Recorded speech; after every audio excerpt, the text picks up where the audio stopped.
ஜெய்பீம் நமோபுதாய. ஞாயிறு தம்ம உரை. இந்த வாரம் 47ஆம் பாபா சாஹேப் டாக்டர் அம்பேத்கர் அவர்கள் எழுதிய புத்தரும் அவர் தம்மமும் நூலிலிருந்து புத்திஸ்ட் ஃப்ரெட்டர்னிட்டி கவுன்சில் சார்பாக ஒவ்வொரு வாரமும் ஞாயிற்றுக்கிழமை இந்த நிகழ்ச்சி நடைபெற்றுக் கொண்டு வருகிறது. அதைத் தொடர்ந்து இதுவரை நடந்த நிகழ்ச்சிகளை நம்ம ககோரா டாக்ஸ் அப்படிங்கிற சேனல்ல பார்க்கலாம். இந்த வாரம் நம்ம பார்க்க போறது நூல் 4 பகுதி 4 தம்மத்தின் தொடர்ச்சி. தம்மம் அப்படிங்கிற டாபிக்ல நம்ம ஏற்கனவே ஒரு சில உப தலைப்புகளை பார்த்துட்டோம். அதுல ஏன் சரியான கண்ணோட்டம் முதன்மையானது, அதாவது ரைட் வியூ, என்வழி மார்க்கத்தில் இருக்கக்கூடிய அந்த பிரதானமான ரைட் வியூ அது ஏன் முதன்மையானது அப்படிங்கிற எக்ஸ்பிளனேஷன் நம்ம பார்த்தோம். அதன் பிறகு மரணத்திற்கு பின் உள்ள வாழ்வை பற்றி, அப்புறம் கடவுளுக்கான பிரார்த்தனைகளும் பூசைகளும் பயனற்றவை அப்படிங்கிறது எல்லாமே நம்ம சென்ற 2 வாரங்கள்ல பார்த்தோம். இப்ப இந்த வாரம் நம்ம பார்க்க போறது உணவு உங்களை தூய்மையாக்காது அப்படிங்கிற தலைப்பின் கீழ் புத்தருடைய சர்மன் என்ன சொல்லியிருக்கிறார் புத்தர். என்ன உணவு என்பது உன்னை புனிதப்படுத்தாது அப்படிங்கிற தலைப்பின் கீழ் இப்ப நம்ம பார்க்க போறோம். அதாவது நம்ம சாப்பிட்ற சாப்பாட்டுக்கும் நம்மளுடைய நடத்தைக்கும் சம்பந்தம் இருக்கு அப்படிங்கிற அந்த காலத்துல ஒரு நம்பிக்கை இருந்தது. பிராமணர்கள் அதனால் நம்மளோட உணவு பழக்க வழக்கத்தை ரொம்ப கடுமையான விரதங்கள் மூலம் நெறிமுறைப்படுத்தி வச்சிருந்த காலம் அது. இப்போ துறவிகள் தான் இதெல்லாம் சாப்பிடணும், நல்லவங்கெல்லாம் இது சாப்பிடுவாங்க, கெட்டவங்கெல்லாம் இதெல்லாம் சாப்பிடுவாங்க அப்படின்னு இருந்த கால நம்பிக்கை அது. அந்த டைம்ல ஒரு பிராமணர் உணவிற்கும் மனிதனுடைய நடத்தைக்கும் உள்ள தொடர்பு பற்றி புத்தர்கிட்ட கேள்வி கேட்கிறார். அதுக்கு புத்தர் சொல்ற பதில். இப்ப புத்தருடைய சிந்தனை அந்த காலத்துல எப்படி இருந்திருக்கு அப்படிங்கிறத நம்ம இதன் மூலம் தெரிஞ்சுக்க முடியுது. அந்த பிராமணர் கேட்கிறாரு, சிறுதானியங்கள், பழக்கொட்டைகள், பருப்புகள், முளைக்கட்டுற பயிர்கள் ஆகியவைதானே நல்ல வாழ்க்கைக்கு அடையாளம். இறந்து போன விலங்குகளுடைய அந்த நாற்றம் அடிக்கக்கூடிய இறைச்சியை உண்பது தவறு தானே அப்படின்னு கேட்கிறார். இன்னமும் நமக்கு நிறைய பேருக்கு இந்த மாதிரியான ஒரு எண்ண ஓட்டம் தான் இருந்துகிட்டு இருக்கு இப்ப நடைமுறையில. அப்போ இந்த மாதிரி இறைச்சி சாப்பிட்றவங்களை விட இறைச்சி சாப்பிடாதவங்க உயர்ந்தவர்கள், அவங்க தான் நல்லவங்க அப்படின்னு நம்ம நினைச்சிட்டு இருக்கோம். புத்தர் அதுக்கு சொல்றாரு, நீங்கள் இறந்த விலங்குகளின் இறைச்சியை தொடுவதில்லை என்று கூறிக்கொண்டு வகை வகையான பறவைகளோட இறைச்சியை மட்டும் சாப்பிட்றீங்களே, எதை நீங்க கேவலமான இறைச்சி என்றீங்க அப்படின்னு கேட்கிறாரு. இதுல ஒரு விஷயம் நமக்கு என்ன புரியுது அப்படின்னா, அப்ப அந்த காலத்தில் இருக்கக்கூடிய பிராமணர்கள் பறவைகளோட இறைச்சியை சாப்பிட்டுருக்கிறாங்க, வேட்டையாடி கிடைக்கக்கூடிய பறவைகள் இறைச்சியை. ஆனா இறந்து போன விலங்குகளோட இறைச்சியை சாப்பிட்றவங்கள கேவலமானவர்கள்னு சொல்லியிருக்கிறாங்க. அதுதான் இந்த கேள்வியில இருந்து நமக்கு தெரியுது.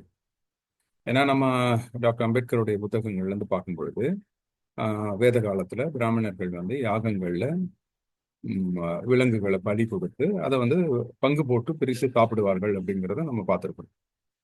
அப்போ பிராமணர்கள் இறைச்சி சாப்பிட்றதையே மொத்தமா குறை சொன்ன மாதிரி தெரியல இந்த கேள்வியில. இந்த கேள்வியை பொறுத்த வரைக்கும் இறந்து போன விலங்குகளோட, அது நாற்றம் அடிக்கக்கூடிய அழுகிய நிலையில் இருக்கக்கூடிய அந்த விலங்குகளுடைய இறைச்சியை சாப்பிட்றவங்க ரொம்ப கேவலமானவங்க அப்படின்னு அவரு குற்றச்சாட்டு வைக்கிறார் புத்தர்கிட்ட. இப்போ புத்தர் அதை என்ன சொல்றாருன்னா, பிற உயிர்களை கொள்வதும் உடலை ஊனமாக்குவதும் திருடுறதும் ஏமாத்துறதும் தகாத பாலியல் உறவுகளும் தான் கேவலமானவை தவிர இறந்த விலங்குகளோட இறைச்சி சாப்பிட்றது கேவலமானது கிடையாது. அதே மாதிரி சிற்றின்பத்திற்கு ஆசைப்படுது, நம்மளுடைய உணர்ச்சிகளின் தூண்டுதலுக்காக ஆசைப்பட்டு அதனால வரக்கூடிய பிரச்சனைகளை எதிர்கொள்றத காம வேட்கை, பேராசை, ஒழுக்கமற்ற வாழ்க்கை, நாகரிகம் இல்லாமல் எதிர்த்து பேசுதல் ஆகியவைதான் கேவலமே தவிர இறந்து போன விலங்குகளின் இறைச்சி கேவலம் இல்லை அப்படின்றார். இது மாதிரி புறம் பேசுதல், கொடுஞ்செயல்கள், துரோகம், தற்பெருமை, கஞ்சத்தனம் ஆகியவைதான் கேவலமானவை தவிர இறந்து போன விலங்குகளின் இறைச்சி கேவலம் இல்லை.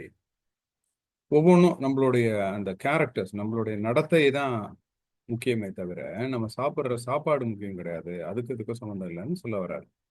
கோபம், அகம்பாவம், வன்முறை, நயவஞ்சகம், பொறாமை, அடுத்தவங்களை மிரட்டுறது, தற்பெருமை, தீயவர்களுடைய நட்பு, இதெல்லாம் தான் கேவலமே தவிர இறந்து போன விலங்குகளின் இறைச்சியை சாப்பிட்றது கேவலம் கிடையாது. அதே மாதிரி அடுத்தவங்களை பத்தி அவதூறு பேசுவது, ஏமாத்துறது, போலித்தனமா நடிக்கிறது, மாயம் செய்து பிறரை ஏமாற்றுவது, கொடூரமான செயல்கள் செய்யறது, இதெல்லாம் தான் கேவலமே தவிர இறந்து போன விலங்குகளை சாப்பிடுறது கேவலம் கிடையாது. ஸோ என்னதான் இறைச்சியையும் மீன் உண்பதையும் நிறுத்திட்டு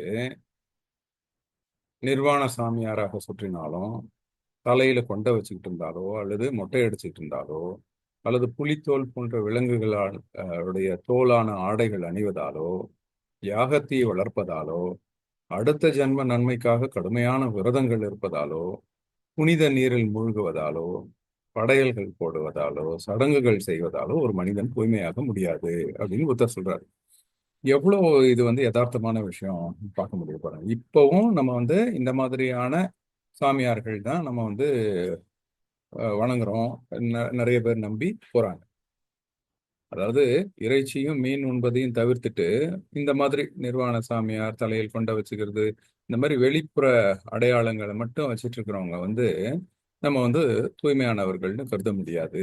உண்மையிலே தூய்மையானவங்க யார் அப்படின்னா, தன்னுடைய உணர்வுகளை கட்டுப்படுத்தி தன்னுடைய ஆற்றலை கட்டுக்குள் வைத்து உண்மையின் பக்கம் எப்போதும் நின்று அனைவரிடமும் அன்பு செலுத்துவது மட்டுமே ஒரு மனிதனை தூய்மைப்படுத்தும். இது யதார்த்தம்.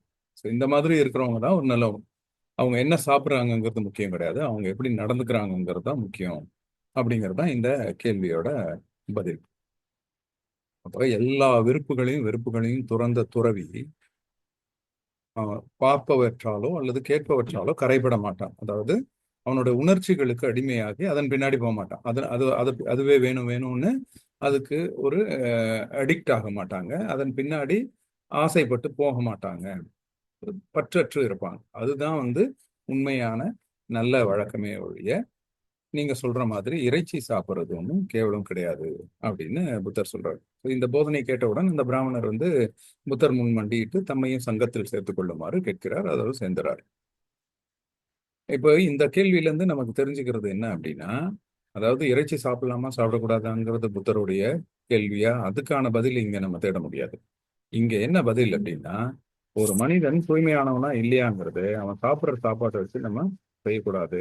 அவன் போட்டிருக்கிற ஆடையோ, அவன் வளர்த்துருக்கிற கொண்டையோ அல்லது தலைமுடியை மழிச்சிட்டு புலித்தோல் போர்த்திக்கிட்டோ இல்ல நீர்ல மூழ்கி மூழ்கி எந்திரிக்கிறானோ, இந்த மாதிரியான வெளிப்புற செயல்களை வச்சு ஒருத்தனை நல்லவன் அப்படின்னு முடிவு பண்ண முடியாது. உண்மையிலே அவனுடைய மனசு, அவன் உள்ளுக்குள்ள இருந்து அவன் எப்படி நடந்துக்கிறான், பொறாமை இல்லாம மற்றவங்க கிட்ட நேர்மையாக அன்போட நல்ல பேச்சு, ஒழுக்கமற்ற காம செயல்கள் செய்யாம தன்னுடைய உணர்வுகளை கட்டுப்படுத்தி பஞ்ச சீலங்களுக்கு கட்டுப்பட்டு எவன் ஒருத்தன் வாழ்றானோ அவன் தான் உண்மையிலே நல்லவன் அப்படின்னு சொல்றாரு. இது சாப்பாட்டுக்கும் அதுக்கும் சம்பந்தம் கிடையாது அப்படிங்கிறத ரொம்ப தெளிவா சொல்லிடுறாரு. அடுத்து இதையொட்டிய இன்னொரு கேள்வியும் வருது. அதாவது உணவை விட தீய செயல்களே கவனத்துக்குரியவை அப்படிங்கிறது. இது இந்த தலைப்பு எங்க வருது அப்படின்னா, இமயமலை பகுதியில் அமகாந்தர் அப்படிங்கிற ஒரு பிராமணர் தன்னுடைய சீடர்களோட வாழ்ந்து வரார். அவரு இறைச்சியோ அல்லது மீனையோ சாப்பிட்றது இல்லை. இவங்க எந்த வகையான இறைச்சியும் சாப்பிட மாட்டாங்க. ஒவ்வொரு வருஷமும் மலையிலேருந்து இறங்கி அந்த அந்த அமகாந்தரும் அவருடைய சீடர்களும் மலை அடிவாரத்தில் இருக்கக்கூடிய ஒரு கிராமத்துல அந்த மக்கள் கிட்ட இருந்து உப்பு புளி அதெல்லாம் வாங்கிட்டு போவாங்க. மலை அடிவார மக்களும் இவங்க இறைச்சி எல்லாம் சாப்பிடாதவங்க, உயர்ந்தவர்கள் அப்படின்னு அவங்களுக்கு நல்ல மரியாதை கொடுத்து அவங்கள நல்லா கவனித்து ஒரு 4 மாசம் அவங்களுக்கு நல்லபடியா கவனித்து சாப்பாடெல்லாம் போட்டு அனுப்புவாங்க. இது ஒவ்வொரு வருஷமும் நடக்கிற வழக்கம். ஒரு முறை புத்தரும் அவரோட பிக்குகளும் அந்த கிராமத்துக்கு போறாங்க. அங்க போயிட்டு புத்தர் அவருடைய போதனையை சொல்றாரு. இவருடைய போதனையில நம்மளோட தம்மத்தை போதிக்கிறார்.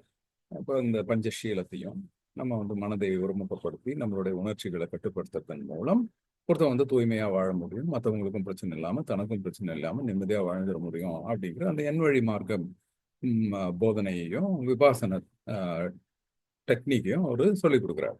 இது திம்மம். இதை அந்த மக்கள் பின்பற்ற துவங்க ஆரம்பிச்ச உடனே அவங்களுடைய சிந்திக்கும் திறன் மாறுது. அப்போ அந்த ஆண்டும் அதே மாதிரி அமகாந்தரும் அவரோட சீடர்களும் வழக்கம் போல அந்த கிராமத்துக்கு போறாங்க. ஆனா ஒவ்வொரு ஆண்டும் அது ஒரு உற்சாகமான வரவேற்பு கிடைக்கும் இல்லையா, அந்த மாதிரி இந்த ஆண்டு அவங்களுக்கு கிடைக்கல அமகாந்தருக்கு. அவருக்கு ரொம்ப ஏமாற்றமா போயிடுது. அப்ப என்ன அப்படின்னு தெரிஞ்சுக்கிட்டா புத்தரை பத்தி சொல்றாங்க. அப்ப புத்தர் இறைச்சி மற்றும் மீன் சாப்பிடாமல் இருப்பதை உயர்வாக கருதவில்லை அப்படிங்கிறது அமகாந்தருக்கு தெரிஞ்சதும் அவர் ரொம்ப டிசப்பாயிண்ட் ஆயிடுறாரு, ஏமாந்துடுறாரு. ஏன்னா இறைச்சி மற்றும் மீன் சாப்பிடாமல் இருக்கிறதுனால தான் இவங்க வந்து உயர்வானவர்கள்னு சொல்லி அந்த கிராமத்து மக்கள்லாம் இவருக்கு வந்து பயங்கர மரியாதை கொடுத்துட்டு இருந்தாங்க. இப்போ புத்தருடைய போதனைக்கு பிறகு இறைச்சிக்கும் மீன் சாப்பிட்றதுக்கும் நம்மளுடைய நடத்தைக்கும் சம்மந்தம் இல்லை. நம்ம வந்து சக மனிதர்கள் கிட்ட பஞ்சசீலத்தோட இருந்து நல்ல ஒரு நேர்மையா நடந்துக்கிறது தான் நமக்கு நல்லது அப்படின்னு, அதுதான் உயர்வான செயல்னு அவரு தம்மத்தை போதிச்சுட்டு போகும்போது, இவங்களுக்கு இந்த அமகாந்தர் அவருடைய சீடர்கள்லாம் பெரிய உயர்ந்தவர்களாக தெரியல. அதனால அவங்க அந்த அளவுக்கு வரவேற்பு வழக்கமா கொடுக்கறது மாதிரி கொடுக்கல. அப்போ உடனே அமகாந்தர் வந்து புத்தர்கிட்ட நேரடியா போய் இதை பத்தி பேசணும் அப்படிங்கிறதுக்காக நேரா ஸ்ராவஸ்தியில புத்தர் தங்கியிருந்த ஜேதாவனத்துக்கு போறாரு. அங்க போயிட்டு அமகாந்தர் கேட்கிறார், சிறுதானியங்கள், பயிறு வகைகள், பட்டாணிகள், கீரைகள், கிழங்குகள், பழங்கள் இந்த மாதிரி எல்லாம் சாப்பிட்றவங்க தானே சிற்றின்பங்களுக்காக பொய் பேசாம இருப்பாங்க. பொய் பேசாத ஒழுக்கமானவர்கள் அவங்க தானே. இந்த மாதிரி சாப்பிட்றவங்க மட்டும்தானே பொய் பேச மாட்டாங்க அப்படின்னு கேட்கிறாரு.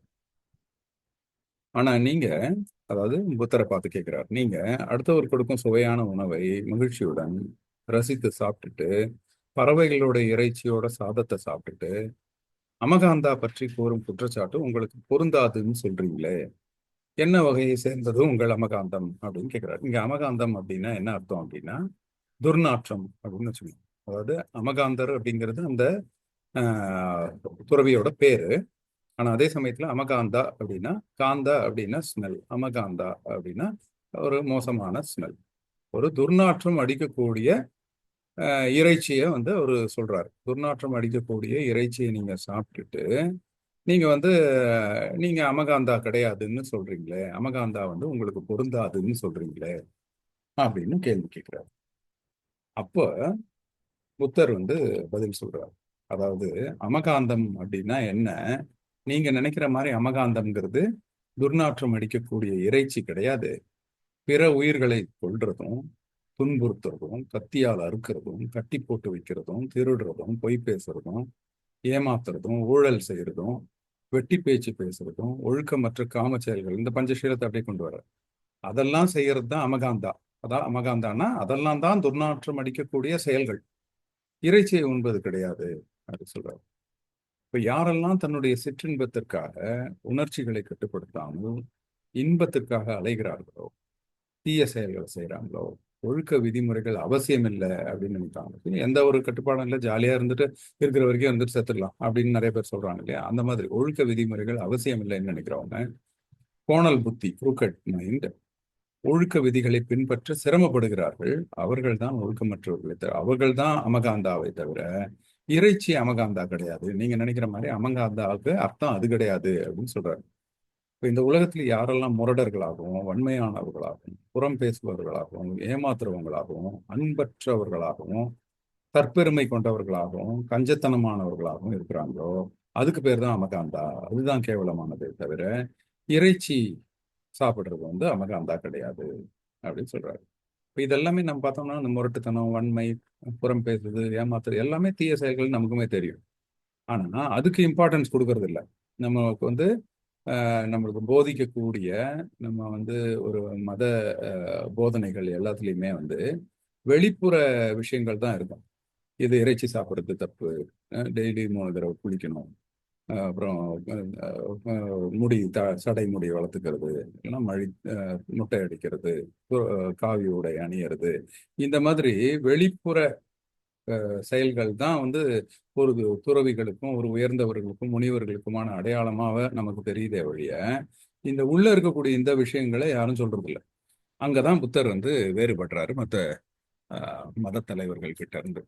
இவருடைய போதனைகள் எல்லாமே ஃபுல்லாவே மைண்டு சம்மந்தப்பட்டது. நம்ம எப்படி நடந்துக்கிறோம், எப்படி யோசிக்கிறோம், எப்படி செயல்படுறோம் அப்படிங்கிறத பொறுத்து தான் ஒருத்தன் வந்து உயர்ந்தவனோ அல்லது தாழ்ந்தவனோ தவிர அவனுடைய புற அடையாளங்கள் அவனை நிர்ணயிக்காது அப்படிங்கிறார். ஸோ கோபம், தற்பெருமை, முரட்டு பிடிவாதம், நியாயத்தை எதிர்த்து பேசுறது, ஏமாத்துறது, தற்புகழ்ச்சி, தற்பெருமை, தீயவர்களுடைய நட்பு, இதெல்லாம் தான் அமகாந்தா. இறைச்சி சாப்பிடுறது இல்லை அமகாந்தா அப்படிங்கிறார். தீய எண்ணம் உடையவர்கள், கடனை திருப்பி செலுத்தாதவர்கள், இதெல்லாமே அகெயின்ஸ்ட் புத்திஸ்ட் பிரின்சிபல்ஸ். ஒரு சாதாரண மனிதன், நல்ல மனிதன் அதை செய்யக்கூடாது. நிறைய பேர் நம்ம பார்க்கிறோம். பொய்யாக அவதூறு பேசுபவர்கள், தன்னுடைய செயல்களில் நயவஞ்சகம் கொண்டவர்கள், போலியாக நடிப்பவர்கள், மிகவும் மோசமாக வெறுப்பூட்டும் வகையில் நடந்து கொள்பவர்கள், தவறான செயல்களில் ஈடுபடுபவர்கள், இதெல்லாம் தான் அமகாந்தா. இதுதான் நம்ம வந்து அமகாந்தான்னு சொல்றோம். துர்நாற்றம் அடிக்கக்கூடிய செயல்கள் அப்படின்னா அதுதானே ஒழிய இறைச்சி சாப்பிட்றது துர்நாற்றம் அடிக்கக்கூடிய செயல் கிடையாது அப்படின்னு சொல்றோம். சக உயிர்கள் மீது கருணை இல்லாதது, பிற உயிர்களை துன்புறுத்துவது, பிறர் பொருட்களை அபகரித்தல், நல்லொழுக்கமற்றவர்கள், கொடியவர்கள், வன்மையானவர்கள், மரியாதை இல்லாமல் நடந்து கொண்டவர்கள், இவங்கெல்லாம் தான் நமக்கு அந்த இறைச்சி உண்பவர்கள் அல்ல.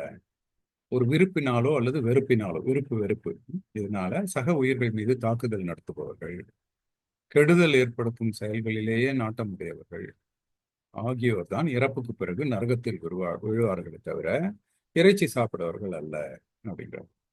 ஸோ அவர் கன்க்ளூஷன்ல என்ன சொல்றாரு அப்படின்னா, மீன் இறைச்சி இதை தவிர்க்கிறதுனாலயோ அல்லது நிர்வாண துறவியாக அலைவதாலோ, மொட்டையடித்த துறவியாக இருப்பதாலோ, சடைமுடி வளர்த்த துறவியாக இருப்பதாலோ, உடல் முழுவதும் சாம்பல் பூசிய துறவியாக இருப்பதாலோ, மான் தோல் போர்த்திய துறவியாக இருப்பதாலோ, யாகம் வளர்ப்பதாலோ, சாகாவரம் கேட்டு வெவ்வேறு வகையிலான கடும் தவம் இருப்பதாலோ, மந்திரங்கள் ஓதுவதாலோ, காணிக்கைகள் செலுத்துவதாலோ, பலி கொடுப்பதாலோ, விரதம் இருப்பதாலோ ஒரு மனிதன் தூய்மை அடைவதில்லை. இப்போ நம்ம வந்து சுத்தி பார்த்தோம்னா நமக்கெல்லாம் வந்து டீச்சிங் வந்து இப்படித்தான் இருக்கும். நம்ம பார்க்கக்கூடிய துறவிகள்லாம் இதுல என்னென்னலாம் துறவிக்கு அடையாளம் இல்லைன்னு புத்தர் சொல்றாரோ அதெல்லாம் தான் இப்போ வந்து ஒரு துறவிகளுக்கான அடையாளமா நமக்கு காட்டப்பட்டு வருகிறது. இங்க உண்மையான அக அடையாளத்தை வந்து யாருமே வந்து பிரதானமா மையப்படுத்தி சொல்றதே கிடையாது. அவங்க என்ன யோசிக்கிறாங்க, என்ன யோசிக்கணும், ஒரு மனிதன்னா எப்படி நடந்துக்கணும், சக மனிதன் கிட்ட எப்படி நடந்துக்கணும், பிற உயிர்கள் கிட்ட எப்படி நடந்துக்கணும் அப்படிங்கறத எந்த துறவியும் சொல்றது இல்லை. நம்ம பார்க்குற துறவிகள்ல பயபக்தியா நம்ம வந்து கும்பிட்டு வர துறவிகள்லாம் இந்த மாதிரி ஒரு அடையாளம் இருக்கிறவங்கள பார்த்த உடனே ஆட்டோமேட்டிக்கா நம்ம கும்பிடணும்னு தோணுது.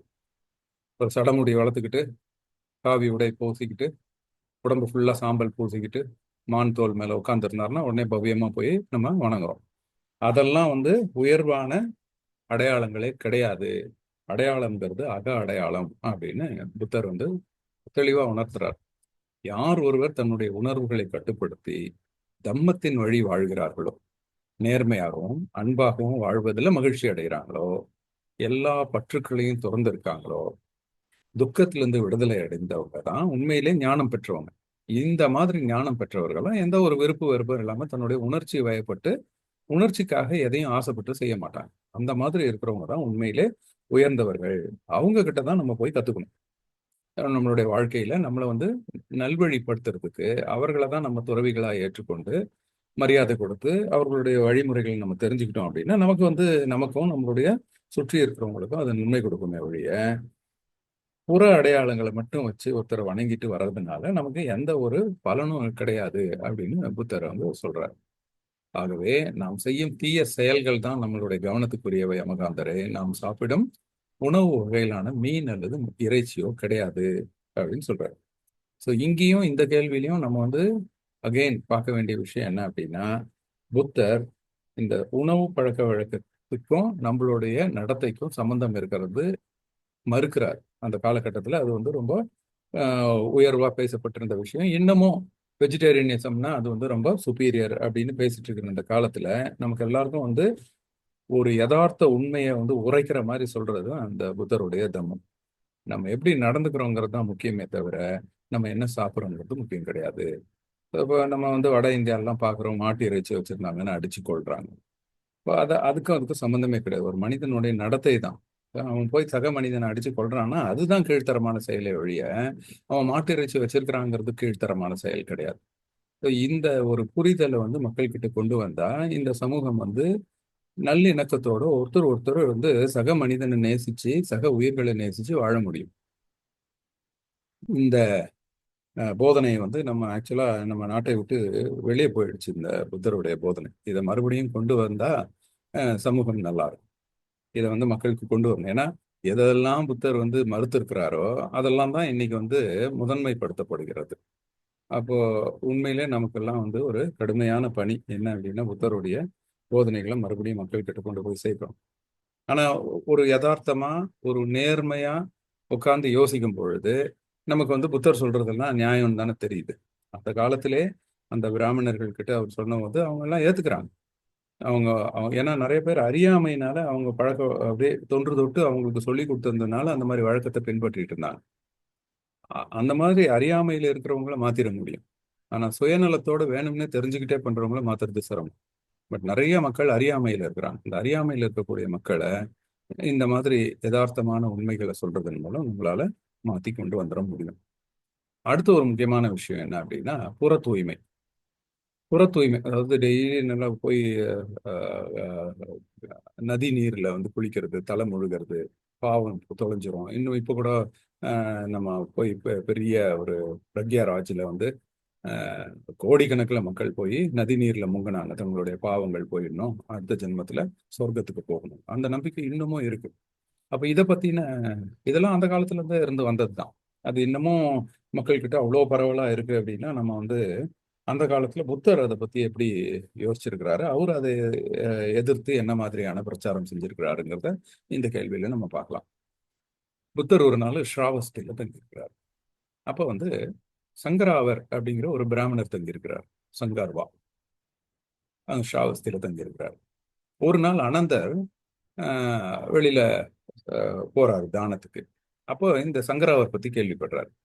தினமும் இரவு பகல் 2 வேளை நதியில் குளிப்பதன் மூலம் தன்னை தூய்மைப்படுத்திக் கொள்வதாக கூறி வரும் பழக்கம் உள்ளவர் இந்த சங்காரவர். இதை வந்து அனந்தர் கேள்விப்படுறாரு அவர் வந்து தானத்துக்கு போகும்போது. அப்ப திரும்பி வந்து புத்தர்கிட்ட சொல்றாரு, இந்த மாதிரி சங்காரவான்னு ஒருத்தர் இருக்கிறாரு. அவர் வந்து டெய்லி காலையிலையும் மாலையிலையும் நதி நீர்ல மூழ்கிறதன் மூலம் தண்ணீர்ல தன்னுடைய பாவங்கள்லாம் கழுவி விடுற வழக்கத்தை கொண்டு உள்ளாரு. அவருடைய அறியாமையை நீங்க வந்து தயவு செஞ்சு அவர் மேல கருணை கொண்டு அதை போக்குமாறு கேட்டுக்கொள்கிறோம் அப்படின்னு அனந்தர் சொல்றாரு. புத்தரும் அதை வந்து ஏற்றுக்கொள்கிறார். அப்புறம் அடுத்த நாள் அதிகாலை புத்தரும் வந்து தோராடை உடுத்தி தன்னுடைய தான பாத்திரத்தை எடுத்துக்கிட்டு அவர் வந்து சங்கராவர் தங்கியிருக்க இடத்துக்கு போறார். அங்க போயிட்டு சங்கராவர் கிட்ட உட்கார்றாரு. சங்கராவர் வந்து புத்தரை சந்தித்து வணங்குறாரு. அவரும் பக்கத்துல உட்கார்றாரு. அப்போ புத்தர் கேட்கிறார், ஓ பிராமணரே, இரவு பகல் அப்படின்னு 2 வேளையும் குளிக்கிறதன் மூலம் உங்களை தூய்மைப்படுத்திக்கிறதுக்காக நீங்க சொல்றீங்களாமே, அது உண்மையா அப்படின்னு. அவரும் ஆமாம் கௌதமரே அப்படின்ட்டார். சரி பிராமணரே, எதுக்காக நீங்க அப்படி செய்றீங்க, அதனால என்ன லாபம் உங்களுக்கு அப்படின்னு கேட்கிறார். அப்போ சங்காரவர் சொல்றாரு, அதாவது கௌதமரே, நான் பகல்ல வந்து செய்யும் பாவங்களை எல்லாம் சாயங்காலம் குளிக்கும் போது கழுவிடுவேன். அதே மாதிரி இரவில் செய்யும் பாவங்களை எல்லாம் அடுத்த நாள் காலையில குளிக்கும் போது கழுவிடுவேன். இந்த மாதிரி நான் டெய்லி 2 நேரம் குளிக்கும் போது எனக்கு இரவு பகல்ல செய்யக்கூடிய பாவங்கள் எல்லாம் கழுவிடும். நான் பாவமற்றவனா இருப்பேன். நான் அடுத்த ஜென்மத்துல நான் வந்து நல்ல ஒரு பிறவியா சொர்க்கத்துல போய் பிறப்பேன் அப்படி. இதுதான் எனக்கு கிடைக்கும் லாபம். இதுக்காக தான் நான் 2 வேளையும் குளிக்கிறேன் அப்படின்னு சொல்றாரு. அவர் அதை நம்புறாரு. அப்ப புத்தர் வந்து அதுக்கு தெளிவுபடுத்துறதுக்காக கேட்கிறாரு, குளம் தெளிவா எந்த கரையும் இல்லாம இருக்கு. ஏன்னா இவ்வளோ பாவத்தை கழுவி இருந்தா அது குளம் வந்து அழுக்கா இருக்கணும்ல. ஆனா குளம் வந்து தெளிவா இருக்கு. எப்படி அது தெளிவா இருக்கு அப்படின்னா அது என்னன்னா, இந்த கரையில நீங்க குளிக்கிறவங்களோட உங்களுடைய பாவத்தை அடிச்சு எடுத்துட்டு போய் அந்த கரையில குளிக்கிறவங்க மேல கொடுத்துரும். அதே மாதிரிதான் உனக்கும். அதாவது நதி ஓடிக்கிட்டே இருக்கும் இல்லைங்களா. ஸோ மேல ஓடுற ஓடி வர்றதுக்கு முன்னாடி இருக்கிற இடத்துல தண்ணி அங்கிருந்து இங்க வருது இல்லையா. ஸோ முன்னாடியே இருக்கிறவன் குளிப்பான்ல, அவனுடைய பாவத்தை அந்த பாவம்லாம் கழுவி உன் மேல வந்துடும். உன் பாவம் கழுவிட்டு போய் இன்னொருத்த மேல போவோம் அப்படின்னு சொன்ன உடனே இவருக்கு வந்து பிராமணருக்கு வந்து ஒரே அதிர்ச்சி ஆயிடுது. அப்படின்னா அப்ப நம்ம குளிக்கும் போது மற்றவனுடைய பாவம் எல்லாம் கழுவி வந்து நம்ம மேலதான் படிஞ்சிருது போல இருக்கு அப்படின்னு அவருக்கு வந்து புரியுது. ஏன்னா இல்லைன்னா நதி வந்து பாவம் மட்டும் கழுவுற மாதிரி இருந்ததுன்னா நதி தான் அழுக்காகும். எல்லாருடைய பாவத்தையும் அதை எடுத்துக்கிட்டு நதி அழுக்காரு. நதி நல்லா தெளிந்த நீரோடை மாதிரி ஓடிக்கிட்டு இருக்கே பாரு, அது நல்லா தானே கிளீனா தானே இருக்கு. அப்போ உன்னுடைய பாவம் எல்லாம் எங்க போகுது? எல்லாம் இந்த மாதிரி ஒருத்தனுடைய பாவம் கழுவுறதுக்கு வந்து உன் மேல வருது, உன் பாவம் இன்னொருத்த மேல போகுதுன்னு உடனே அவருக்கு வந்து அதிர்ச்சி ஆகி அதுக்கப்புறம் அவருக்கு உண்மை புரியுது. அப்புறம் அவர் எக்ஸ்பிளைன் பண்றாரு. அப்புறம் எக்ஸ்பிளைன் பண்ண இந்த மாதிரி பாவம் எல்லாம் கழுவாது அப்படின்னு சொன்ன உடனே அந்த பிராமணர் வந்து இன்னைக்கு இல்லை, இன்னையிலிருந்து இந்த நாள் முதல் என் வாழ்நாளின் இறுதி நாள் வரை நான் உங்களுடைய சீடராக இருக்கணும், என்னை ஏத்துக்கோங்கன்னு சொல்லி புத்தருடைய சீடரா மாறிடுறார். புத்தர் வந்து இந்த ஒரு உதாரணம் மட்டும் சொல்லல, நிறைய உதாரணங்கள் சொல்றாரு. அந்த காலத்துல இருந்த நதிநீர்ல மூழ்கி பாவங்களை கழிக்கிற அந்த வழக்கத்தை பத்தி சொல்ற போது அதை நம்ம இன்னும் நிறைய இடங்கள்ல பார்க்கலாம்.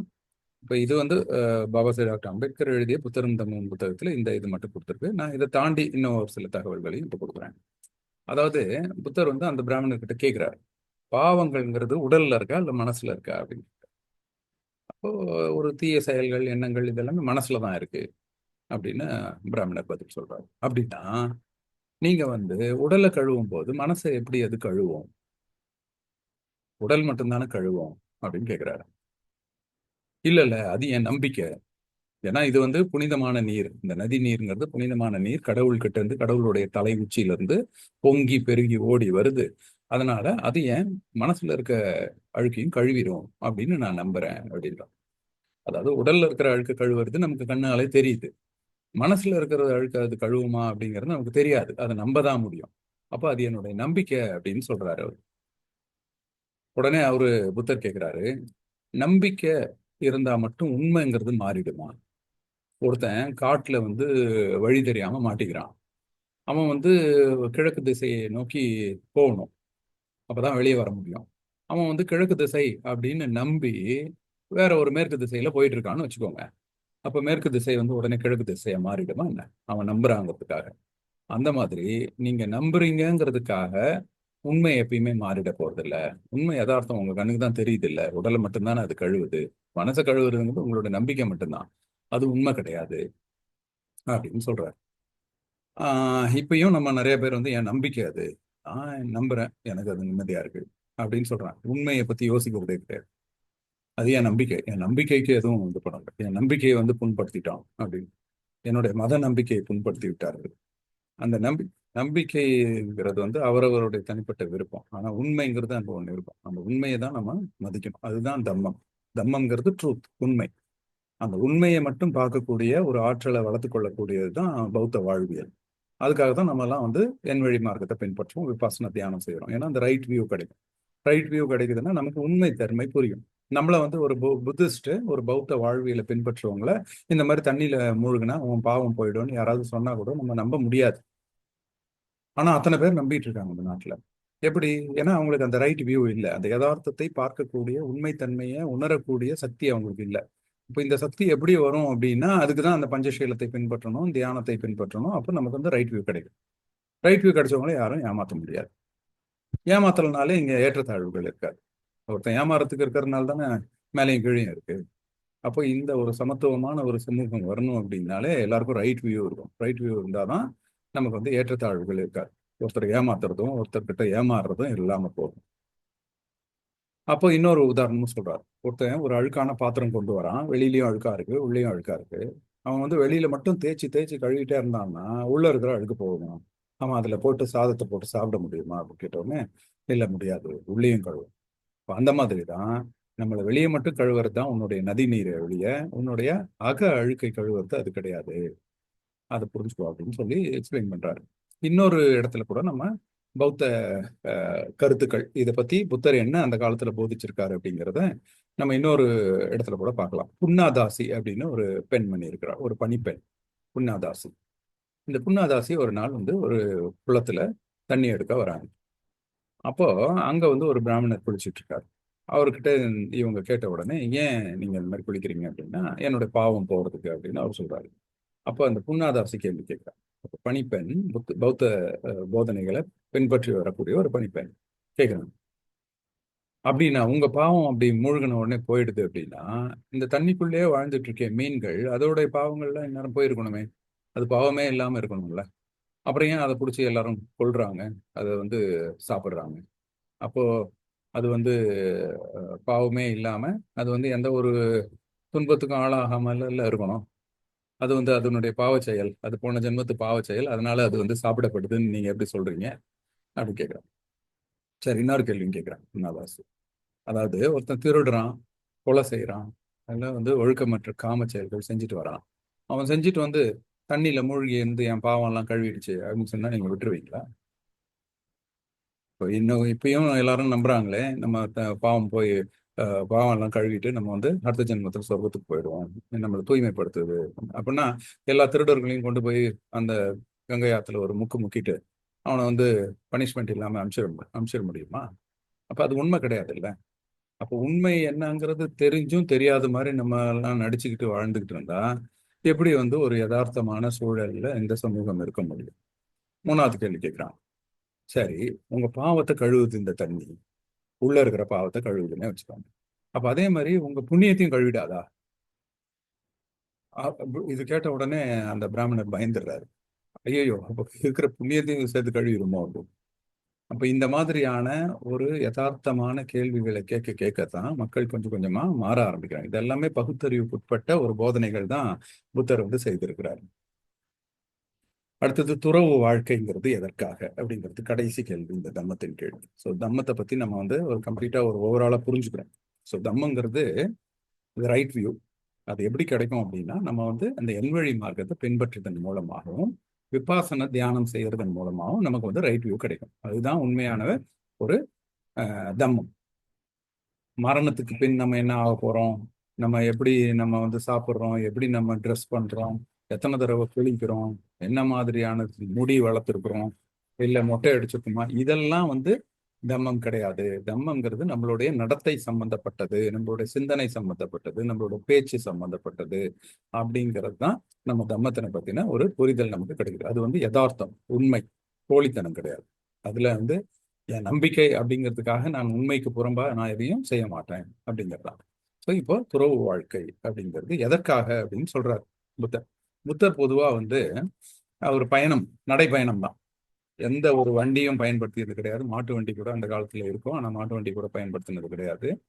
அவருடைய வாழ்நாள் முழுவதும் அவர் நடைப்பயணத்திலே போய் ஒவ்வொரு கிராமமா தன்னுடைய போதனைகளை செஞ்சுட்டு வர்றாரு. அந்த மாதிரி ஒரு பயணத்தின் போது சக பிக்குகள் கிட்ட பேசுறாரு. பொதுவாக இவர் நடந்து போயிட்டு இருக்கும்போது தன்னுடைய போதனைகளை பிக்குகளுக்கு கொடுப்பார்.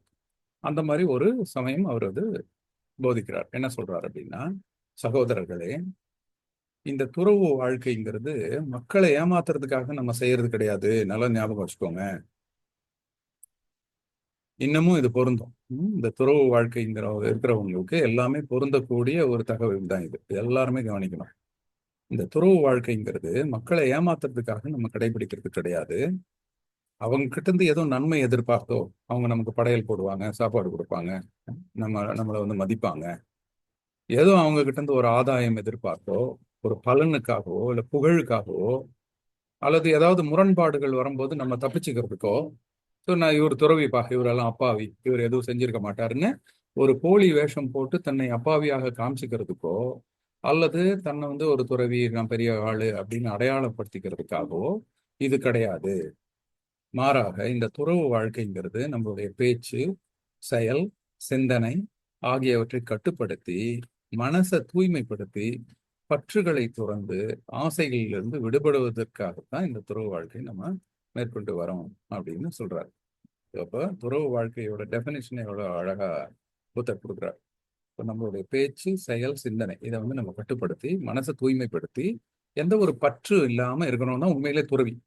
துறவி ட்ரெஸ்ஸை போட்டுக்கிட்டு மக்களை ஏமாத்தி படையல் போட்டு மரியாதை வாங்கிக்கிட்டு அவங்கள காலில் விழ வச்சு அவங்க கிட்ட இருந்து காணிக்கையை வாங்கி நமக்கு தேவையான சாப்பாடுகள்லாம் அவங்க பயபக்தியோட மரியாதையோட நம்ம கிட்ட வந்து கொடுக்க வச்சு இந்த மாதிரி ஆதாயம் தேடுறதுக்கோ அல்லது அதிகாரம் செலுத்துறதுக்கோ இந்த துறவு வாழ்க்கை கிடையாது அப்படின்னு புத்தர் சொல்றாரு. எவ்வளோ ஒரு யதார்த்தமான மக்களை நேசிக்கக்கூடிய ஒரு கருணை உள்ள போதனைகள் அப்படிங்கிறத நம்ம புரிஞ்சுக்கிட்டோம். ஸோ இனி அடுத்த வாரம் மீண்டும் சந்திப்போம். புத்தருடைய பேருரைகள்ல நம்ம இதோட தம்மத்தையும் முடிச்சிடுறோம். அடுத்தது சமூகம் அண்ட் அரசியல், இதை சார்ந்து புத்தர் என்ன பேசியிருக்கிறாரு அப்படிங்கிறத பார்த்துட்டோம்னா அந்த ஒட்டுமொத்தமா நூல் 4 முடிஞ்சிரும். நூல் 4 முடிந்த பிறகு நம்ம அடுத்த நூலுக்கு நம்ம போகலாம். இத்துடன் இந்த வார தம்ம உரையை நான் நிறைவு செய்து கொள்கிறேன். நன்றி. காணொலியில் இணைந்திருக்கும் அனைவருக்கும் ஜெய்பீம். நமஸ்தே.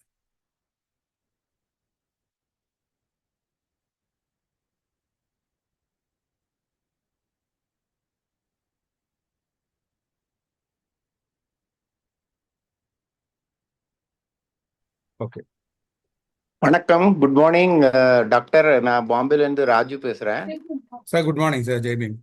ஜெய்பீம் சார். எப்படி சார் இருக்கீங்க? நான் நல்லா இருக்கேன் sir. Thank you sir. So recently we contacted one convention of 108 Buddhist மூர்த்தி distributed. It is the value of 1 crore ஓஹோ. donated by some Upasak from US. Oh, very good. Okay.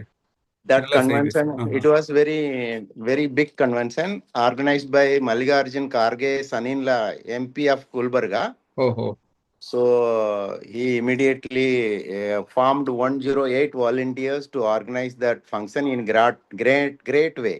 O, So மும்பையிலையா sir? மும்பையில் நடந்ததா? குல்பர்கால குல்பர்கா. ஓ. அவருடைய constitute வந்து குல்பர்கா. ஓ, okay okay. யாரு நம்ம காங்கிரஸ் தலைவர் இருக்கார் இல்லையா, ஆமா. மல்லிகார்ஜுன் கார்கேயோட மருமகனுக்கு தான் அங்க உள்ள எம்பி இருக்காரு அவரு. ஓஹோ. ஓ.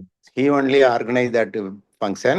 Okay. Thailand, Taiwan, China, republic சைனாவுடைய புத்திஸ்ட் மோங் லீடர் அவங்க அங்க உள்ளதுக்கு ஓஹோ. அவங்க வந்திருந்தாங்க. அப்புறம் யூஎஸ்ல இருந்து வந்திருந்தாங்க. ஸோ ஒரு 4-5 கண்ட்ரீஸ்ல இருந்து எல்லாம் புத்திஸ்ட் ஒரு பெரிய ஒரு 50 பேர்கிட்ட வந்திருந்தாங்க அந்த ஃபங்க்ஷன்ல. ஓ. நானும் என்னுடைய மனைவியோட கலந்து கொண்டேன் அதுல. Okay sir. ஸோ அதுல என்னுடைய ஒரு ஐடியா என்னன்னா, நாங்க வந்து எங்கிட்ட ஒரு பஸ் தான் இருக்கு, 250 குழந்தைகள் படிக்கிறாங்க, 10-15 ஸ்டூடெண்ட் வந்து புத்திஸ்ட்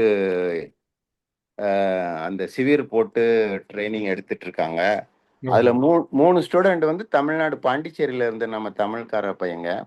அதுல 2 பையன் வந்து தாய்லாந்து யூனிவர்சிட்டியில ஜாயின் பண்ணி விட்டுருக்கோம். ஓ, ஓகே சார். ஓகே. ஹையர் ஸ்டடீஸ்க்கு. ஸோ என்னுடைய பாயிண்ட் ஆஃப் வியூ நான் என்ன சொல்ல வரேன்னா, நம்ம 30 ஏக்கர் மினிமம் ஒரு இடம் இருந்துச்சுன்னா நமக்கு வந்து ஃபண்டிங் பண்ண நேஷனல் இன்டர்நேஷனல் லெவல்ல ஆளுங்க இருக்காங்க. ஓகே. ஸோ நம்ம ஒரு யூனிவர்சிட்டி அதுல வந்து விபஸ்னா வைக்கலாம், லைப்ரரி வைக்கலாம், காலேஜும் வைக்கலாம், ஸ்கூலு எல்லாமே பண்ணலாம் அது. Okay sir. ஸோ அது மினிமம் 30 ஏக்கர் இடம் வேணும் அதுல.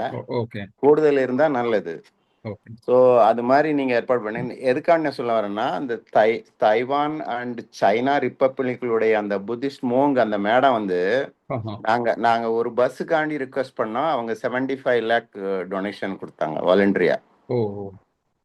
ஸோ இது மாதிரி இன்டர்நேஷனல் லெவல்ல நமக்கு வந்து it is not which country it இஸ்ங்கிறது மாதிரிலாம் நம்ம யோசிக்காம சைனாவா, ஜப்பானா, தாய்லாந்தா இது இல்லாம இன்டர்நேஷனல் லெவல்ல இப்போ கூட ஆக்சுவலி நான் ஸ்வீடன் போக வேண்டியதான். ஸ்வீடன்ல வந்து என்னுடைய ஸ்கூல் ஃபவுண்டர் தம்மனாக் பந்தைக்கு வந்து இந்தியாவினுடைய அம்பாசிடர், அதாவது பீஸ் கீப்பிங் அம்பாசிடர்னு சொல்லிட்டு யுஎன்ஓ சார்பாக 24ஆம் தேதி 25ஆம் தேதி ஒரு ஃபங்க்ஷன் இருக்கு. ஓகே. ஸோ அதில் நாங்கள் 13 பேர் போகிறோம். அதில் டாக்டர் கங்குருடே அவரு எம்பிபிஎஸ் எம்டி, அவர் அவங்க ஒய்ஃபும் டாக்டர் எம்பிபிஎஸ் எம்டி, அவங்களும் கலந்துக்கிறாங்க. எல்லாம் நானும் ஆர்கனைஸ் பண்ணேன். But unfortunately some technical reason I am unable to move to that function. இருந்தாலும் பரவாயில்ல. அதில் வந்து நம்ம ஒவ்வொரு வருஷமும் நடக்கும் அது. அதில் வந்து நிறைய இன்டர்நேஷ்னல் கான்டாக்ட்ஸ் கிடைக்கிறதுனால தமிழ்நாட்டில் ஐ எம் வாட்சிங் மோர் தேன் 10-15 years you are doing well. அதனால நீங்கள் ஆர்கனைஸ் பண்ணீங்கன்னா நான் கூட அதில் டொனேஷன் கொடுக்க ஒரு மெம்பராக சேர்ந்துக்கிற தயாராக இருக்கேன். என்னை பற்றி என்ன சொல்லணும்னா, நான் ரயில்வேல இருந்து சீஃப் லோக்கோ இன்ஸ்பெக்டர், அதாவது லோக்கோ பைலட், அதாவது ட்ரெயின் ஓட்டுவாங்க இல்லையா, அதுல இருந்து டெக்கன் குயின், ராஜதானி எக்ஸ்பிரஸ் இதெல்லாம் ட்ரெயின் ஓட்டிட்டு அதுக்கப்புறம் லோக்கோ இன்ஸ்பெக்டராக வேலை செஞ்சு சீஃப் லோக்கோ இன்ஸ்பெக்டராக ரிட்டையர்ட் ஆகி இப்போ after that I am still working as a consultant in Konkan railway corporation, Navi Mumbai. அதுக்கப்புறம் நான் என்ன சொல்ல வரேன்னா, இந்த மாதிரி புத்திஸ்ட் ஆக்டிவிட்டிஸ், அறிவு சம்பந்தமா நீங்க எடுக்கிற கிளாஸ் எல்லாமே ரொம்ப நல்லா இருக்கு. இதை வந்து ஒரு புக்கா வெளியிட்டு, ஒன்று நான் சொன்ன வந்ததுல ஒரு நம்ம யூனிவர்சிட்டி ஒன்று ஆரம்பிக்கிறது யுஜிசி பெர்மிஷனோட. Okay sir. ரெண்டாவது வந்து தமிழ்நாடு கவர்மெண்ட்டுக்கு நீங்க நமக்குள்ள எம்எல்ஏஸ் எம்பிஸ் மூலமா அழுத்தம் கொடுக்கறது, இதுல வந்து குழந்தைங்களுக்கு சைல்ட்ஹுட்ல இருந்தே பாட புத்தகத்திலே இந்த புத்திஸ்ட் டீச்சிங் வந்து ஆட் பண்ணணும் அப்படிங்கிறத ஒரு ப்ரொபோசலும் வைக்கணுங்கிறது தான். மற்றபடி இந்த யூனிவர்சிட்டி விஷயத்துல நீங்க ரொம்ப செயல்பட்டீங்கன்னா கண்டிப்பா இது நடக்கும். உங்க நம்பர் ஷேர் பண்ணுங்க சார். கண்டிப்பா என்னோட குரூப்ல ரொம்ப பேர்கிட்ட இருக்கும்னு நினைக்கிறேன். இன்னும் நான் கொடுக்குறேன் சார். சொல்லுங்க சார், நான் அப்படியே நோட் பண்ணிக்கிறேன். 9619 9619 2811 2811 21. Okay sir. என்னுடைய நீங்க சாட் பாக்ஸ்லயும் போடுங்க சார். நம்ம இப்ப கலந்துகிட்டு இருக்கிற நிறைய பேருக்கு வந்து இந்த மாதிரி ஆர்வம் இருக்கிறதுக்கு வாய்ப்பு இருக்கு. யாருக்கெல்லாம் ஒரு 30 ஏக்கர் நிலம் வாய்ப்பு இருக்கோ அவங்க உங்களை தொடர்பு கொண்டாங்கன்னா நீங்க அவங்களை கைட் பண்ணலாம்.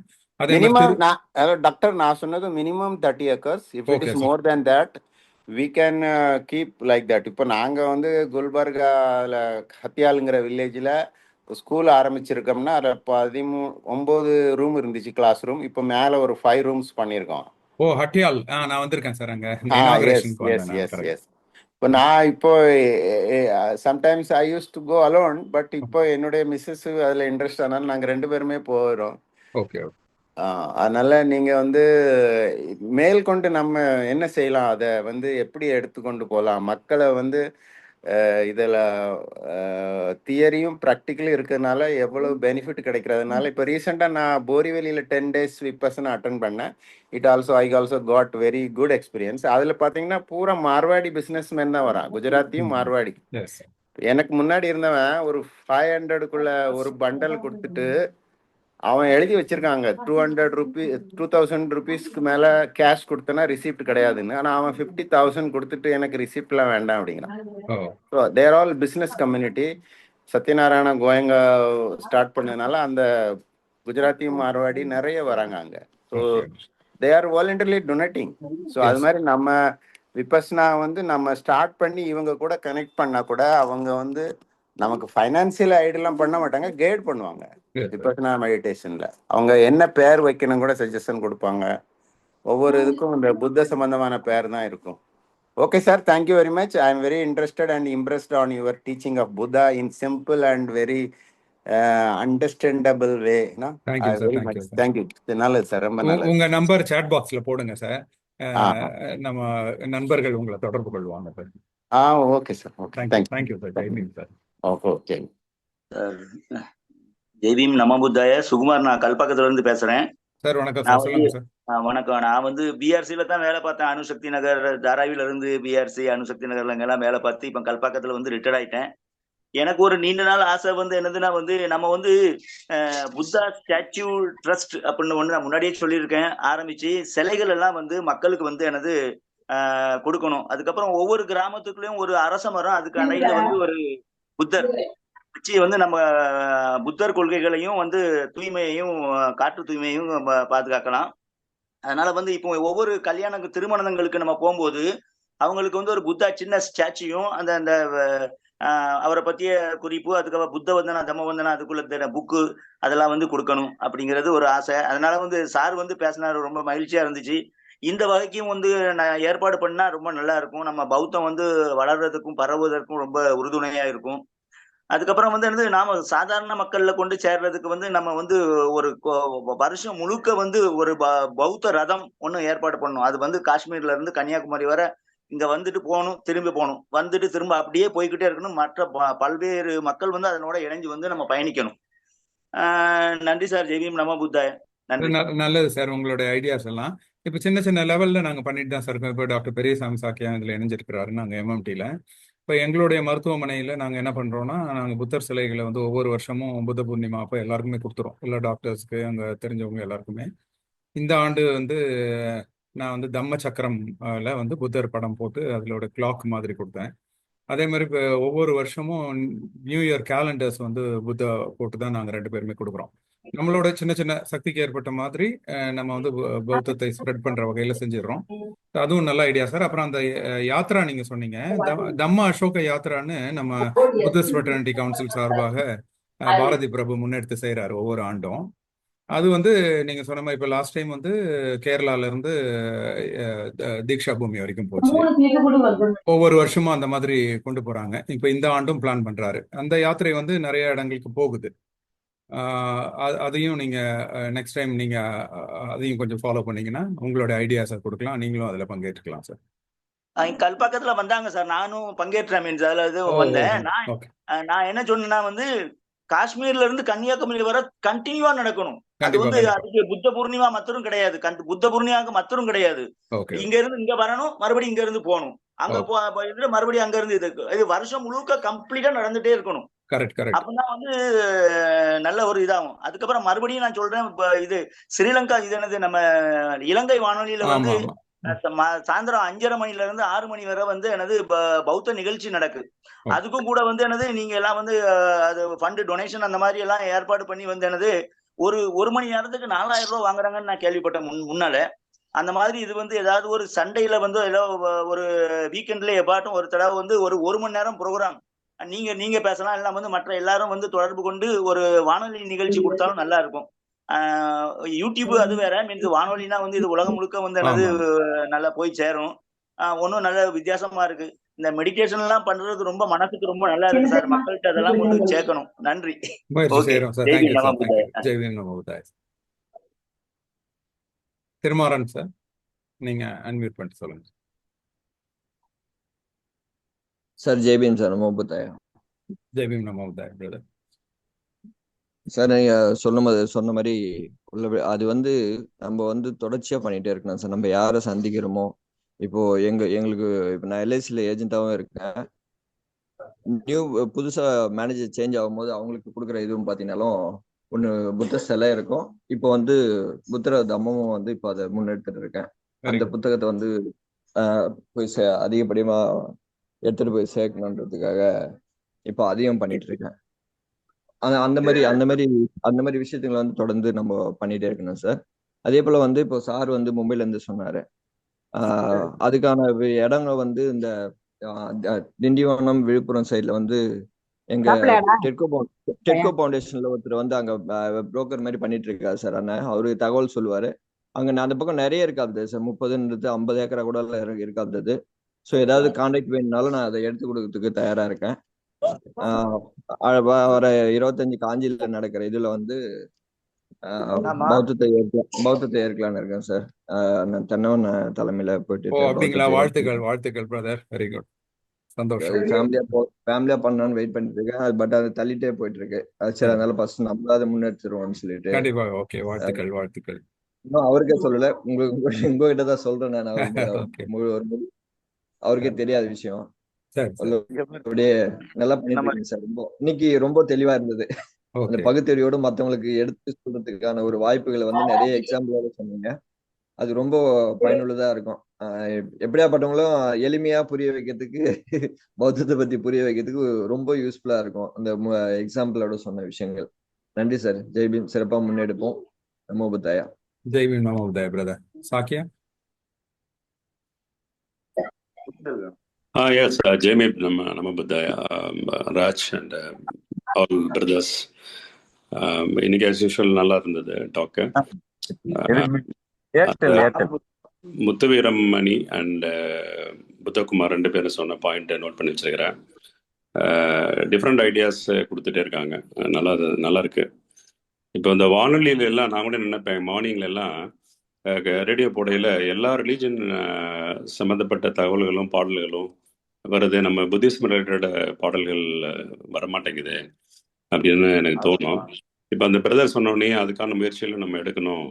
டிவியாக இருந்தாலும் சரி, ரேடியோ இருந்தாலும் சரி, நியூஸ் பேப்பராக இருந்தாலும் சரி, அதில் ஒரு போர்ஷன்ஸ் ஒரு பார்ட் வந்து நமக்கான ஒரு இடமாவும் அப்பப்பாச்சும் வரணும் அப்படிங்கிறது எனக்கு தோணிட்டே இருக்கு. இப்போ போதி மரசு போன்ற இதழ்கள் வருது. நீங்கள்லாம் இப்போ ஒரு சில கேள்வி பதில் அதெல்லாம் எழுதுறீங்க, இந்த கான்ட்ரிபியூஷன் வந்துட்டு அந்த ஏரியாவும் போனால் நம்ம ஒட்டுமொத்த வெகுஜன மக்கள் பார்க்கறதுக்கும் நம்மளை பற்றி ஒரு நல்ல பௌத்த கருத்துக்கள் போய் சேர்றதுக்கும் நல்ல வாய்ப்பாக இருக்கும். அதை நம்ம பண்ணுவோம். அப்புறம் இந்த தருணத்தில் கடந்த வாரம் வந்துட்டு சிபுகான் வெற்றிகரமாக நடந்தது. அதில் இந்த ஜெய்பீம் நைட் ஸ்கூல்லேருந்து இந்த மார்னிங் நிறைய பேர் அட்டன் பண்ணுவாங்க. இன்னைக்கு பார்த்தேன், காணும் யாரும் இருக்காங்களா இல்லைன்னு தெரியல. அவங்களுக்கெல்லாம் ஒரு பெரிய தேங்க்ஸ் சொல்லிக்கிறேன். ஏன்னா இவ்வளோ தூரம் இந்த நிகழ்ச்சி அட்டன் பண்ணி இம்ப்ரெஸ் ஆகி அதுக்கு பிறகு நம்மளுடைய தொடர்பில் இருந்து அப்புறம் அங்கேருந்து 12 பேர் வந்து 2 days நம்ம கான்ஃபரன்ஸ் அட்டன் பண்ணிட்டு போனாங்க. ரொம்ப சந்தோஷப்பட்டு போனாங்க. இது ஜூம், அது லைவ் நம்ம டாக்கு. ஸோ அதுக்கு ஒரு பெரிய தேங்க்ஸ் சொல்லிக்குவோம். சூரியர் போதி விஹார் மற்ற தம்ம தீட்சை கொடுக்கறது, தம்ம டாக்கு, இதுக்கெல்லாம் வந்துட்டு தயாராக ஏற்கனவேயும் போய்கிட்டு இருக்கு. இன்னமும் அதை திறம்பட செய்வோம். அந்த சகோதரர் முத்துவீரமணிக்கு தான் நான் ஒரு 30 ஏக்கர்னு சொன்னார். 30 ஏக்கர் வந்துட்டு ஒரு ஒதுக்குப்புறமா எங்கேயாவது சேர்ந்து வாங்குறதுக்கு வாய்ப்பு இருக்கு. முயற்சி தான் எடுக்கணும். இப்போ இருக்கிற நம்ம சூரியர் போதி விஹாரில் வேற ஏதாவது ஃபண்ட் ஏதாவது கொடுப்பாங்களா? அதுக்குள்ள ஏதாவது விஹார் அல்லது வந்துட்டு சில லைப்ரரி ஆர் ஒரு மியூசியம் ஆர் அங்கே வேறு ஏதாவது இன்ஃப்ராஸ்ட்ரக்சர் டெவலப்மெண்ட்டுக்கு ஏதாவது ஃபண்டு பண்ணுறதுக்கு வாய்ப்பு இருக்கான்னு நம்ம கேட்டுக்கலாம். ஸோ அதுதான் நான் ஷேர் பண்ண விரும்புகிறது. Thank you very much. Jai Bhim, நமோ புத்தாய. நல்ல ஐடியா சாக்கியா. நீங்க சாரோட நம்பர் போட்டிருப்பாருன்னு நினைக்கிறேன் சேட் பாக்ஸ்ல. அப்படி இல்லைனாலும் என்கிட்ட இப்போ நான் நோட் பண்ணி வச்சிருக்கேன், அனுப்பிச்சிடுறேன். நீங்க தொடர்பு கொள்ளுங்க அவரை. ஷூர். தேங்க்யூ. இன்னொரு 3 நிமிஷம் இருக்கு. 9 மணிக்கு நம்ம கரெக்டா நிறைவு செஞ்சிடலாம். வேற யாரும் பேசுறீங்களா? ஜெய்பீம் சார். ஜெய்பீம், நமோ புத்தாயா சார். ஐயா, நான் வந்து கடலூர் மாவட்டம் கடைக்கோடி இருக்கிற கிராமத்துல இருந்து பேசுறீங்கய்யா. வணக்கம் புத்தகுமார், சொல்லுங்க. ஜெய்பீம், நமோ புத்தாயா. நான் வந்து இது வரைக்கும் நான் கல்லூரி வாழ்க்கை வந்து முழுக்க சென்னையில படித்தேன். அப்பையில இருந்தே நான் வந்து ஐயாவோட கொள்கையை ஏற்று பௌத்தம் ஃபாலோ பண்ணிட்டு இருக்கேன். இது வரையும் தீட்சை வாங்கல. ஆனாலும் நான் பௌத்தத்தை சம்மந்தப்பட்ட எல்லா இதுக்கும் துணுக்குகளும் ஃபாலோ பண்ணிட்டு அப்பப்போ பண்ணிட்டு இருக்கீங்க. அது முறைப்படி தீட்சை வாங்கல. எனக்கு என்னன்னா, நம்ம தீட்சை வாங்கினாலும் வாங்கலாம், நான் ஒரு புத்திஸ்ட் அப்படின்ற ஒரு எண்ணம் எப்பவுமே இருந்துட்டு இருக்குங்க.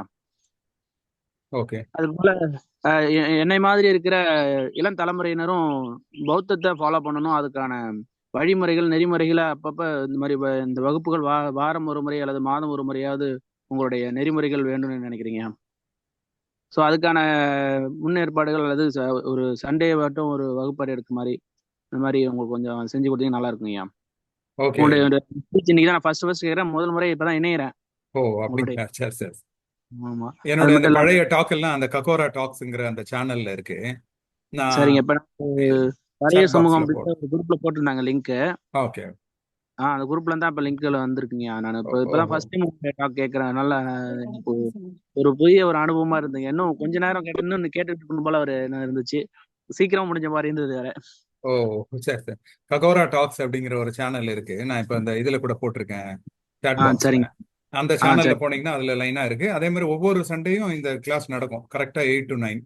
நீங்க கலந்துக்கோங்க, ஒவ்வொரு வாரமும் கலந்துக்கோங்க. அண்ட் கூடுமான வரைக்கும் விரைவில் தீட்சை எடுத்துருங்க. உங்களுக்கு அதுக்கான வாழ்த்துக்கள், வரவேற்பு கொடுக்குறோம்.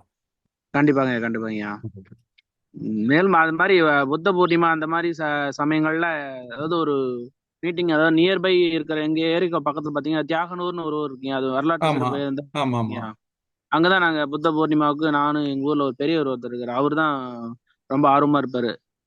அவர் போயிட்டு வருவோம். மத்த மக்களுக்கு தெரியலைங்கய்யா. அவங்க அம்பேத்கரையும் ஃபாலோ பண்றாங்க, இருந்தாலும் அதுக்கு அடுத்து என்னன்னா புத்திஸ்டா மாறணும் அல்லது பௌத்தம் ஃபாலோ பண்ணுன்றது தெரிய மாட்டேங்குது. அதுக்கான முன்னேற்பாடுகள் அது என்னன்னு தெளிந்தாதாங்க அதுல முதல்ல அவங்க ஜாயின் பண்றதுக்கு அதுவா பௌத்தமா மாறுறதுக்கான வாய்ப்புகள் இருக்கும். அது தெரியல. ஸோ அதுக்கான வாய்ப்புகள் உங்களுடைய மீட்டிங் அடிக்கடி நடந்தா நல்லா இருக்கும்னு நினைக்கிறீங்க? கண்டிப்பா, நம்ம தொடர்ந்து இணைந்திருப்போம். புத்தகுமார், உங்க பேரே புத்தகுமார் தானா, இல்ல நீங்க அதை மாத்திருக்கீங்களா? இப்போ எனக்காக மாத்திட்டீங்க. என் பேர் குமரேசன். சரி, நல்லா இருக்கு பேரு. எப்ப பௌத்தத்தை ஃபாலோ பண்ண அன்னைக்கே பேர் மாத்திட்டீங்க. Very good. விரைவில் தீட்சை எடுத்துருங்க. அதுக்கான வாய்ப்பு நிறைய இடங்கள்ல இருக்கு. நம்ம திருச்சியில போதி விகார் இருக்கு, டாக்டர் பெரியசாமி சாக்கியா இப்ப பேசினார் இல்லைங்களா, அந்த விகார்ல கூட நம்ம வந்து தீட்சை வழங்குறோம், சர்டிபிகேட்ஸ் கொடுக்குறோம். சரிங்க. ஓகே. ரொம்ப ரொம்ப நன்றிங்க. ஜெய்பீம், நமோ புத்தாயா. பாண்டிசெல்வி மேடம், நீங்க பேசுங்க மேடம். உங்களோட நம்ம இந்த நிகழ்ச்சியை நிறைவு செஞ்சிடலாம். வணக்கம் சார். ஜெய்பீம், நமோ புத்தாயா சார். வணக்கம் மேடம். சார், தம்பிக்கு ஸ்கூலுக்கு 6th standard நேற்று அட்மிஷன் போட்டோம் சார். ஆல்ரெடி ஏற்கனவே சர்டிபிகேட் ஷெட்யூல்டு கேஸ்ட் ஆதி திராவிடர்னு ஒரு சர்டிபிகேட் இருக்கு, அதை கொடுத்துட்டோம். அவங்க மதம் என்ன மதம்னு சொல்லி ஒரு காலம் கேட்டிருந்தாங்க. நம்மகிட்ட இருக்க சர்டிபிகேட் நம்ம தீக்ஷா எடுத்தோம்ல சார், அந்த சர்டிபிகேட் தான் இருக்கு. வேற கெசட்ல எல்லாம் பதிவு பண்ணல.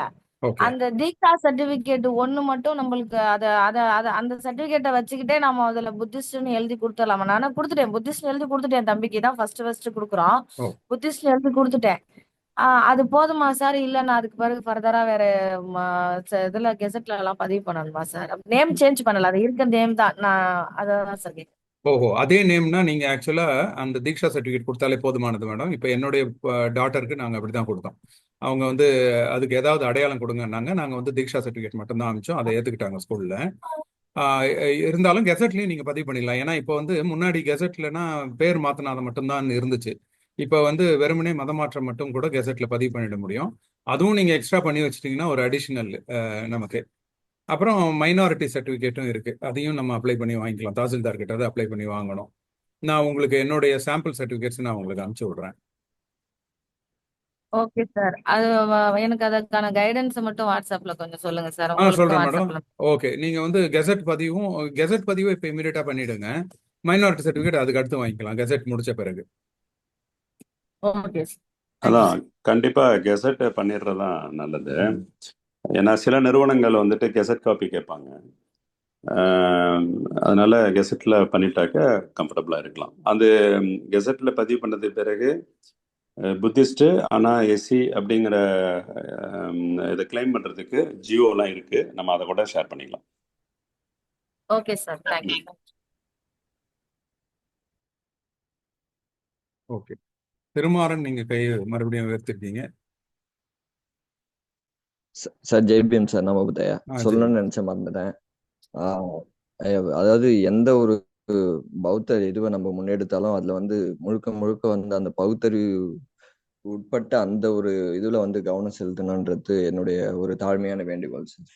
அது என்னன்னு கேட்டீங்கன்னா, மீண்டும் வந்து அந்த சடங்குகளோட நம்ம முன்னெடுக்கிற இது வந்து திருப்பியும் வந்து இன்னைக்கு பாபா சாஹிப் வந்து கூட அந்த இதுவை அவனுங்க பார்ப்பனியர்கள் அந்த பிஜேபி ஆர்எஸ்எஸ் அதை தொடர்ச்சி அவரை எடுக்குதுன்னா அதுவும் ஒரு இதுவா இருந்துட்டு இருக்க மாதிரியே இருக்கு சார். அதனால வந்து நம்மளுடைய பௌத்த வழிகள் பௌத்த வழிபாட்டு முன்னெடுப்புகள் நிகழ்ச்சிகள் அனைத்திலையும் வந்து அந்த பகுத்தறிவு நீங்க தான் அதுதான் சென்னையில வரும்போது சொன்னீங்க.